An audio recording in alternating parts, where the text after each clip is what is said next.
దేవుని బిడ్డలారా, దేవుడు మన జీవితంలో చేసే కార్యాలు ఎంత గొప్పగా ఉంటాయంటే, ఈరోజు ఎవరైతే నన్ను నిందిస్తున్నారో, ఎవరైతే నీ గురించి తప్పుగా మాట్లాడుతున్నారో, చీటికి మాటికి గొడవలు పెట్టుకుని కలవరంతో నింపుతున్నారో, నిన్ను అసహ్యంగా హీనంగా చూస్తున్నారో, ఒకనాడు దేవుడు వారి ముందే నీ తల ఎత్తాలని, నిన్ను ఉన్నతమైన స్థితికి తీసుకురావాలని దేవుడు ఆశిస్తున్నాడు. దానికి నీకు కావాల్సింది ఏంటో తెలుసా? సహనం కావాలి. ఆ వ్యాధ్యాన్ని దేవుని చేతికి సమర్పించే విశ్వాసం కావాలి నీకు. యుద్ధం యెహోవాదే, పగ తీర్చుట నా పని అయిన ప్రభు అన్నాడు కాబట్టి ఆయన చేతులకు సమస్యను పెట్టేస్తే, ఆయన చేతిలోకి వ్యాధ్యాన్ని అప్పగిస్తే నీకు సరైన విధానంలో మేలు చేసే దేవుడు ఆయన. అడుగు వాటన్నిటికంటే ఊహించి వాటన్నిటికంటే. బైబిల్ గ్రంథంలో అనేకమైన వాగ్దానాలు మనం చూస్తాం.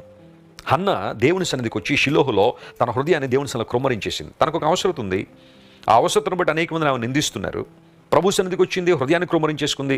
నేను అనుకుంటాను, హన్న ప్రభువా ఒక కుమారుని దయచేసి నా మీద నిందను తొలగించి ప్రభు అని ప్రార్థన చేసింది. అయితే దేవుడు కుమారుని ఇచ్చాడు. అయితే ఆ కుమారుడు ఎటువంటి వాడంటే, ఇశ్రాయేలు రాజ్యాన్ని శాసించగలిగే ప్రవక్తను దేవుడిచ్చాడు. ఆయన చేతుల మీదుగా రాజులు అభిషేకించబడ్డారు.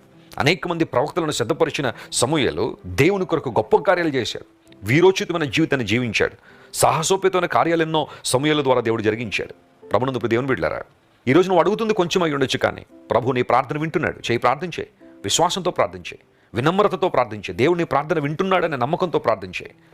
ఆయన నీకు ఊహించలేని మేళ్ళు, నీ ఊహలకు మించి అద్భుతాలు చేయడానికి శక్తిగల దేవుడు ఆయన.